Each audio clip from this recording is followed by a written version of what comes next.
কলকাতার খুনের ঘটনায় গ্রেফতার 3। গ্রেফতার মোহাম্মদ বিলাল, দিলদার হোসেন। হাওড়ায় গোলাবাড়িতে শুট আউটের ঘটনায় 3 জন গ্রেফতার। গ্রেফতার আরও একজন মোহাম্মদ ওয়াকিল। হারুন খান ঘনিষ্ঠ 3 জনই কলকাতার বউবাজারের বাসিন্দা। গোলাবাড়িতে প্রমোটারকে শুট আউট প্রকাশ্যে গুলি করে খুন, আর সেই ঘটনায় গ্রেফতার 3।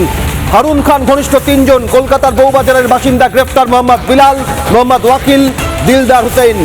হাওড়া সিটি পুলিশের অভিযানে গ্রেফতার 3 জন। তবে এখনো অধরা মূল অভিযুক্ত হারুন খান ও রোহিত খান। হাওড়ার গোলাবাড়িতে যে ছবি আপনারা দেখছেন প্রকাশ্যে, গোলাবাড়িতে এই শুট আউটের ঘটনায় 3 জনকে গ্রেফতার করা হয়েছে। মূল অভিযুক্তরা এখনো অধরা। তৃণমূল ঘনিষ্ঠ মূল অভিযুক্তদের ধরতে ভয় পাচ্ছে পুলিশ প্রশাসন। প্রশ্ন উঠছে হাওড়া সিটি পুলিশের অভিযানে 3 জন গ্রেফতার, মোহাম্মদ বিলাল, মোহাম্মদ ওয়াকিল এবং দিলদার হোসেন।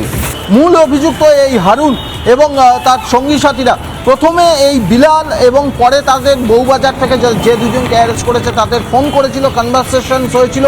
সেই ফোন কল ট্রেস করেই কিন্তু এই 3 জনের খোঁজ পাওয়া গেছে। মূল অভিযুক্ত কোথায় তাদের খোঁজে তল্লাশি চলছে। গোলাবাড়ি থানায় আপাতত এই 3 জনকে আনা হয়েছে। আজকের হাওড়া কোর্টে এই 3 জনকে পেশ করে নিজেদের হেফাজতে নিয়ে মূলত মূল অভিযুক্ত তারা কোথায় লুকিয়ে রয়েছে, প্রথমে জোড়াসাঁকো এবং পরে বউবাজার থেকে তারা কোথায় গা ঢাকা দিয়েছে সেই বিষয়টা জানার চেষ্টা করবেন তদন্তকারীরা।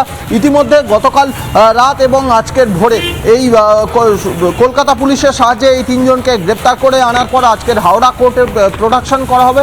ফুল টাইম কাস্টডি প্রেয়ার চাইতে চলেছে হাওড়া সিটি পুলিশ, এমনটাই জানা যাচ্ছে সূত্রে।